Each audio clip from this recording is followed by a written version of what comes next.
Many people say that they want to write a book, yet 9 out of every 10 people who start writing a book never finish it, leaving one of their biggest dreams unfulfilled. So, what is it about the 1 in 10 people who do finish writing their book?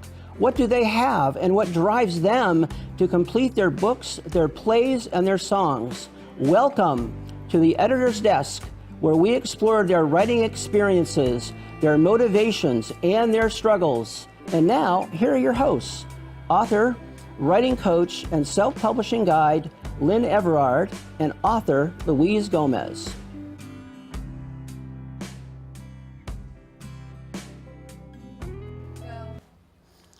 It's Thursday afternoon at 5:30 p.m. in South Florida. I'm going to make a correction. Hurricane-free South Florida. I know, thank God. And you're watching the Editor's Desk, and my name is Lynn Everard.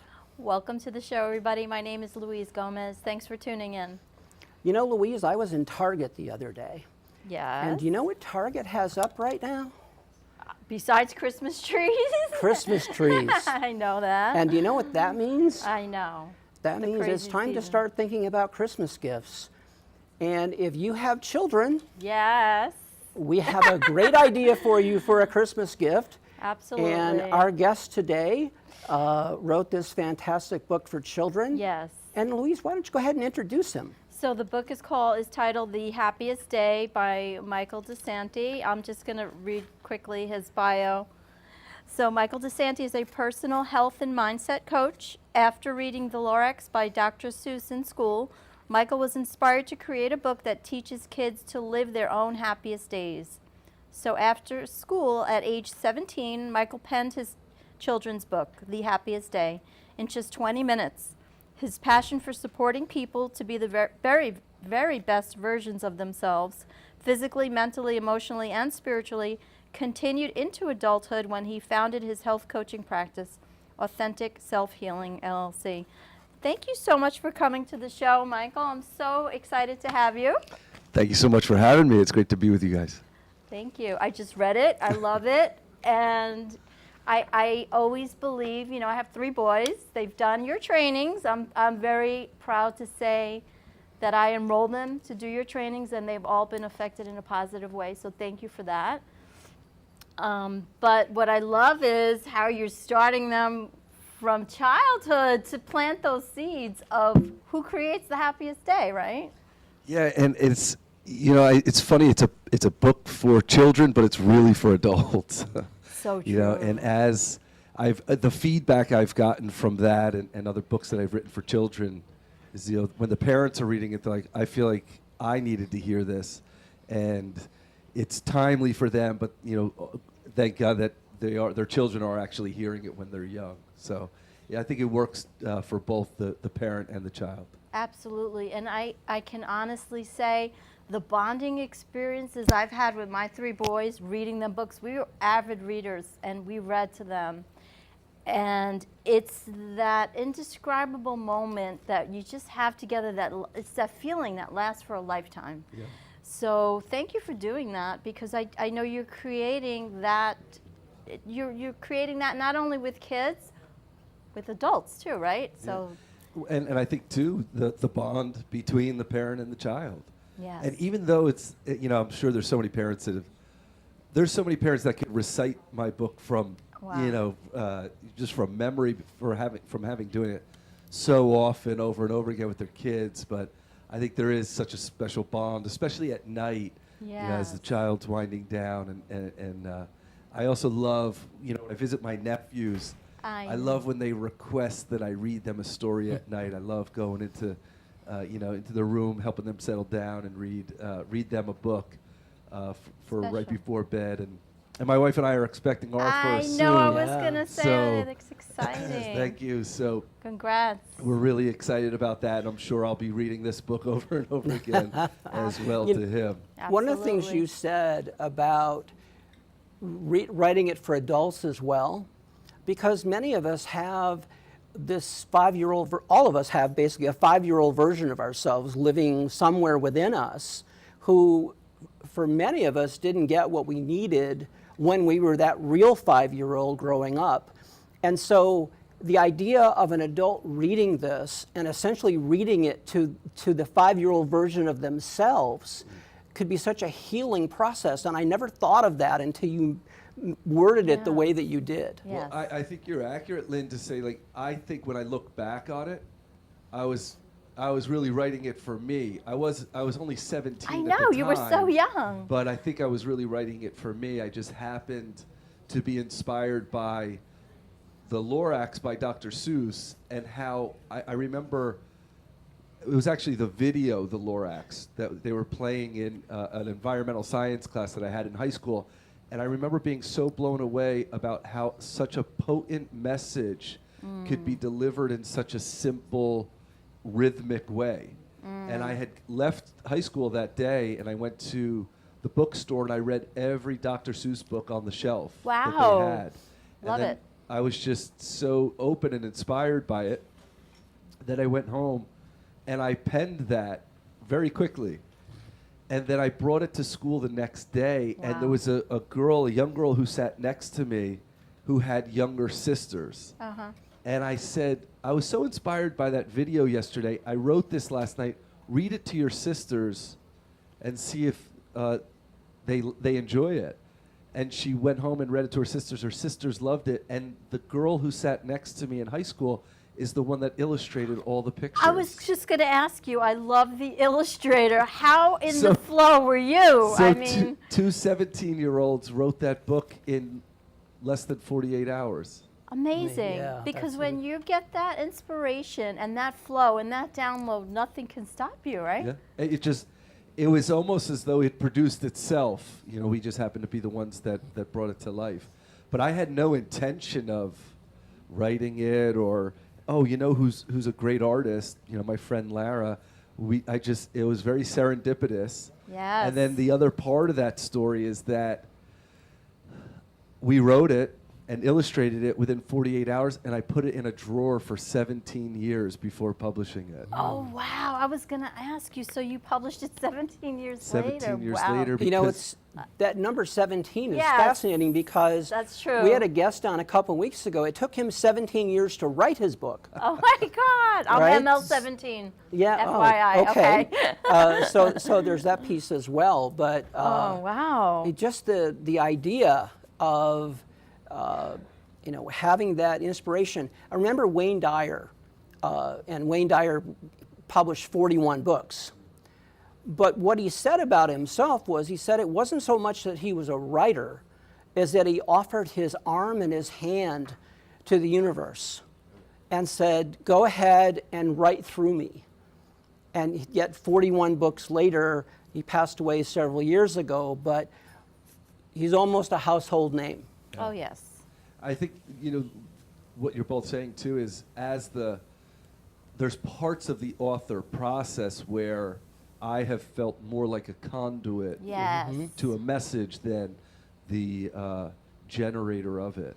Yes. And I think it's rewarding when you're in that flow, and it's not always 100% of the time in the author process. So I think for me, having it come so easily for this book, and then having the illustrations come so easily. When I was young, I had a narrative, well, if it was that easy, it must not be valuable. And then as I got older, and I really started to tap into genuine contribution and impact, Yes. it reminded me of, oh, you know what, there's this book that I think would benefit and impact and contribute to young children's lives. And then I went home, found the original copy, serendipitously ran into someone who can't make it publishes books in Pittsburgh, Right. and I mailed her the original copy. And she said, we love it, I love it, we're going to have it published. Amazing. Going back to what you said, you had a narrative that said if it was this easy, right? How many times in my life have I felt and thought, I have to work hard for this, right? Because with this belief system of, I gotta work hard to create these results, when the reality is, you maybe don't have to, right? And you believe that you had to work hard. Yeah, it was, it's that old narrative, nothing worth having comes easy. And so this was completely contrary to that. It was a Exactly. quick inspiration, developed it quickly. So it must not be valuable. So it took me years to overcome that narrative, because how many times in my life I imagined was I making things harder than it needed to be. Right. Because, well, it's got to be hard if it's valuable.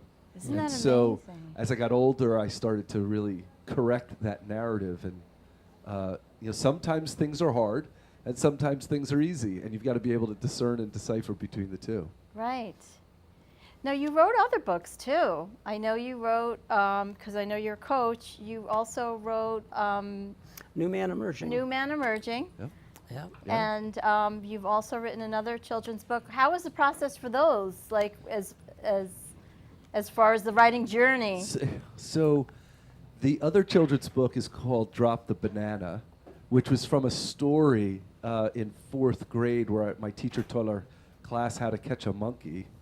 And then I was in southern India years later, and I always remember that story, and I thought it was fascinating and poignant. And so I always thought, this could easily be a message to young children on letting go and not having to fight everything. So that was, again, not a challenging process, but that was done a little more professionally with more professional illustrations and going through a publisher. And then New Man Emerging was a bit more of a complexity.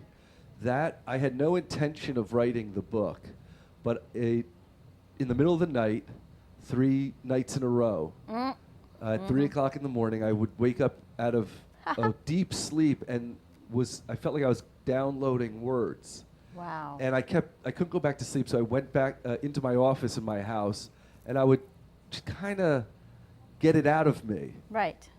And I'd come back to bed. And then it happened the next night, and it happened the next night. Finally, my wife was like, where you keep going in the middle of the night? And I said to her, I don't know. These words keep coming. And I read it to her. And my wife looked at me and said, you need to write a book. Wow. And I thought, I'm too busy to write a book. I don't have any intention to write a book. Later that night, we were at my mother's house. And my wife had said, read what you read to me that you've been writing in the middle of the night. Read it to your mother. And I read it to my mother, and my mother looked at me and said, you need to write a book. Oh, I love it. And I said, if the 2 most important women in my life are telling me I need to do something, I should probably do that very thing. So I promised them and committed to them that I would write it. And right as I committed to them, I figured, I'll just wake up in the middle of the night and get all this Right, inspiration. And this will be easy over time. I'll just write it. And then it all dried up. Oh, okay. But I had made a promise. Yes. And so what I did was I said, okay, I want to write a 50,000-word book, and I will sit every day at this time, whether something comes or not. Okay. And To get that habit going. To get that habit going. And the first half of it was really more of that perseverance and determination and a bit of that struggle and grind. And then there was a point where I think it was 25,000 words halfway through. The rest of it just flowed out. Wow. And so I had this more complex relationship with that book, which was the determination and the perseverance, and then that flow state of inspiration. So that was that journey of New Man Emerging. Hence the title. You were emerging, right? You were coming Through the whole process. Through the process. So it was whole very, process. very appropriate, the title, right? Yeah. Actually, that was such an amazing book because you simplified things I bought them for my kids. to such a level that you could take the key teachings of the book and apply them in your personal life. You could apply them in your business life. You could apply them everywhere in your life. And that was one of my biggest takeaways. I mean, there are all kinds of takeaways in it, but the fact that it was Nice. systematized Yeah. as something that people could simply take and put to use, put to work right away. And that to me was really powerful. Appreciate that. Nice. I always believe in, temper your honesty with sensitivity, temper your power with humility, and temper your wisdom with simplicity. And so if you could take these complex subjects and distill it down so that it's simplified, I think it reaches more people and it reaches them in a more profound way. So I appreciate that, Lynn. Right, Yeah. and that resonates with us. Yes, it because, does. So I'm a why certified professional coach, and I help people discover their why, their how, and their what. And Louise and I happen to have the same why, the same how, and the same what. And our what is simplify. Simplify. So we like to take simple works for information us. and make it simple. So Totally. I totally Yeah. resonate with that. Yeah. I think he's maybe simplify also. It could be, yeah. So we'd like to know a little bit more about, so when you were writing, it dried up, Oh yeah. right? So you agreed to do it, and then it dried up, but then you created a practice to where you were going to just be in the chair no matter what showed up or didn't show up. So what happened after that? What was the rest of the process like for you? So there was, well, there's another layer to this story, which was at the time a very impactful author. Was my coach at the time. It was Neil Donald Walsh, who Oh, wrote yes. Conversations with God. Yes. He was my coach at the Oh. time, and serendipitously, he had asked me, "What are you up to?" Wow. And this had just happened weeks ago, and I said, interesting enough, I've had this inspiration to write a book, and I promised my wife and mother I would. And so Neil Donald Walsh had given me advice on writing books because he had published close to 40 similar to Wayne Dyer. And he said, rule number 1 of writing a book, form a deadline. Rule number 2, keep the deadline. And I said, okay. And I just threw out a date. It was very ambiguous. I just threw out the date of October 15th. And Neil Donald Walsh had made me a agreement. He said, if you finish it by that date and you send it to me, I'll read it. If I like it, I'll send it to my publisher. Oh, So- that's motivation Yeah, right that was, there. yeah, that was pretty. That was pretty hefty motivation. Yeah. So I had this end deadline, and then I had where I was, and the whole idea was, in order to close the gap, I need to sit intentionally in front of the screen and see what comes up, polish what comes up, and take the reader from where they started to where I wanted to have them at the end, at least open up or learn or become insightful about or aware of. And when I took that down and broke it down into bite-sized pieces, chapters, small short chapters or small short bite-sized pieces, I realized that I could bring them there step by step rather than be overwhelmed by this giant picture. And I think for me, the intentionality of this is my writing time. I'm deliberate about it. It's protected. The time is protected. It's carved off. And there would be some days when 500 words would come, and there'd be some days when, 1,500 words would come. Mm-hmm. But I think the deliberateness about this is my writing time was the portion that I think affected that practice and exercise later on, to where it almost primed my mind and body and spirit to be ready at this time to work. And I think that was a big part of breaking through a bit of that stagnation. I think you had a perfect mix of all different complexities going on. You made the promise to your mom and your wife. You had this motivation from Neil Donald Walsh. You had just so many different components all in your favor. Yeah. Right? With no deliberate set out to, I'm going to write this book. It was these little synchronicities revealed themselves, and they all made more and more sense as the journey went on. And I completely agree with you. It was a matter of, I don't want to let down my wife, my mother, Neil Walsh. Right. At this point, it was, all right, burn the ships. There was no turning back. Yes, we know that one. We Burn do the know that ships. one, yes. Yeah. Wow. That's so going back to the happiest day, because to me, one of the things about it, what you talked about, that we're creating our own happiest day, right? So we are in control. We're creating our reality. Now, there may be other things that show up, but would you talk about that idea of how we're actually creating our own reality?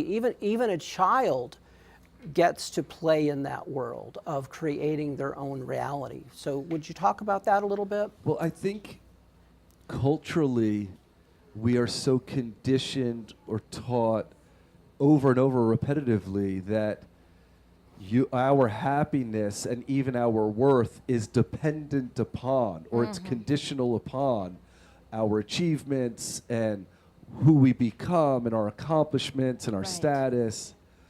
And so I think the challenge with that, and as we get older, the inauthenticity of that is that my joy and happiness and worth and value is always external.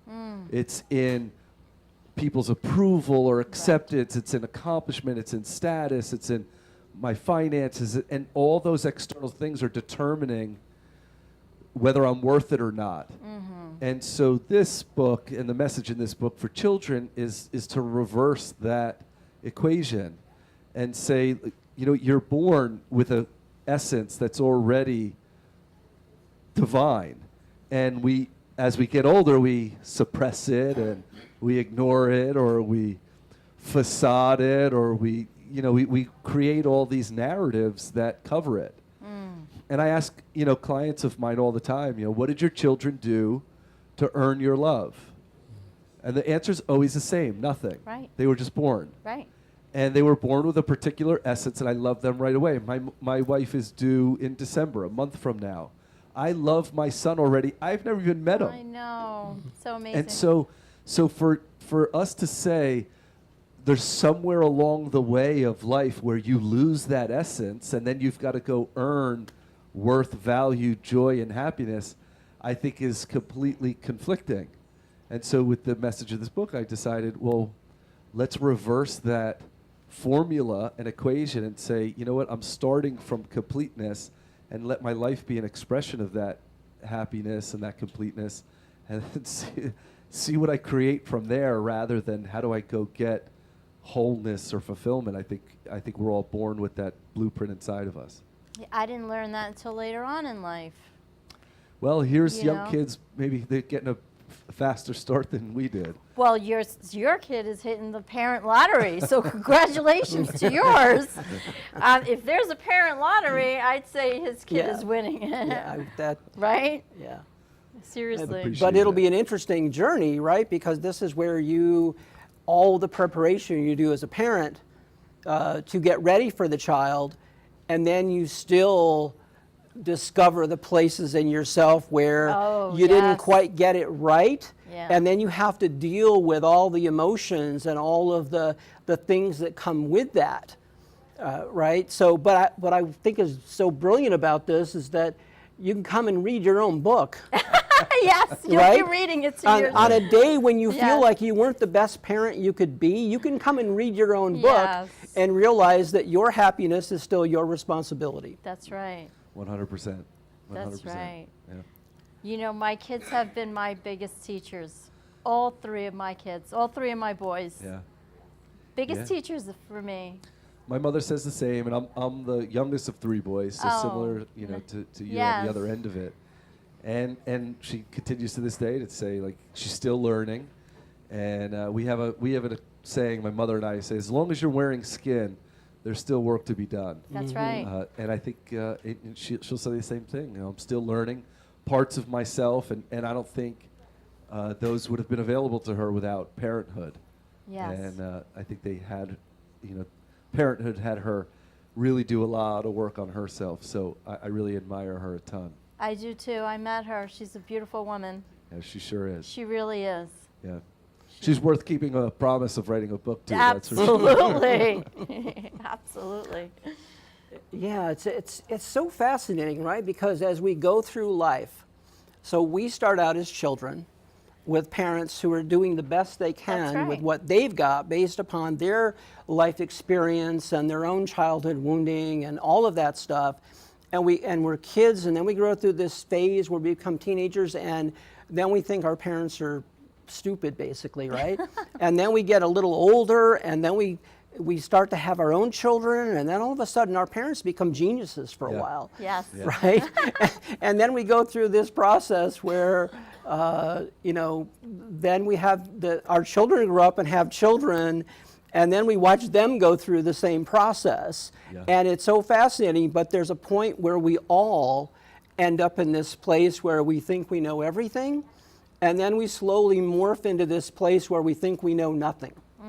Yeah. Right? And then somehow we reach a place of balance. So with that in mind, Michael, is there something, anything coming up that you have going on, something you'd like our audience to know about? You know, over the years, I have really geared a lot my coaching toward men, and New Man Emerging was a big catalyst for that, and just from a lot of the philosophy that I developed through coaching predominantly men. And so right now, my biggest offering is an online live course that I run called Find Your Tribe. It's a 12-week course that I run exclusively for men only that are growth-minded men that want to reprioritize what's important in their lives and take their life to the next highest version of themselves. So that's a course that I run every 8 to 10 weeks called Find Your Tribe. So that's my latest offering. Now, my biggest one is taking time off to be a father in a couple of weeks, but that's my biggest business offering is Find Your Tribe. I know you go to Montana a lot too. You have I see those photos on Facebook. That looks beautiful. Yeah, I spend my summers in Montana, and I lead a retreat out there for. It used to be only men. Now it's 1 week of men only and 1 week of co-ed. That's a retreat I call the Vital Guide. We do a week long in Montana every summer of just epic growth-minded adventures. I've heard it's spectacular. Well, I've heard. That's terrific. We have so enjoyed having you as our guest.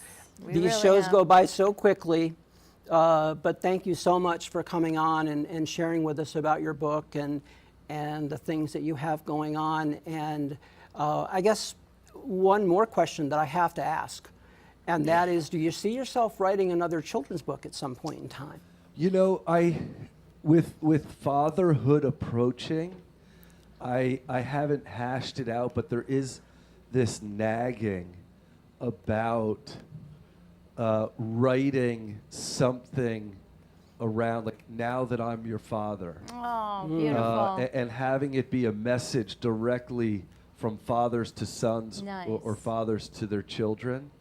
And this experience of the preparation and anticipation of becoming a father, and all that it's taken my wife and I to become parents, and then having that, and now that you're here, and now that I'm your father, you know, this is my promise to you. This is the oath that I take for you.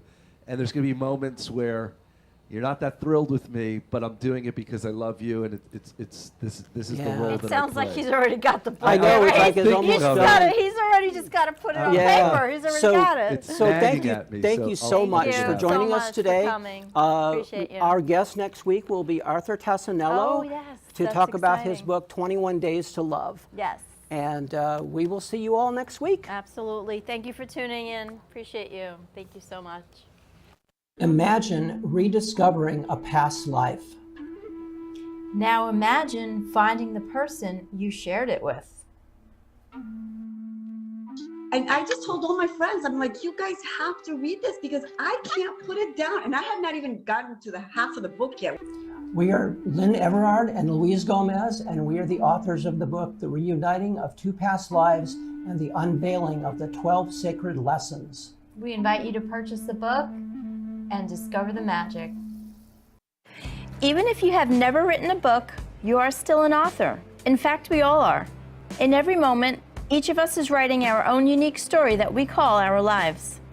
Because many of us are, as in the lyrics of the Dan Hill song, Sometimes When We Touch, writers still trapped within our truth. If this is you, why not start writing your thoughts in a journal? It will help you get your truth on paper and could just be the start of your own book.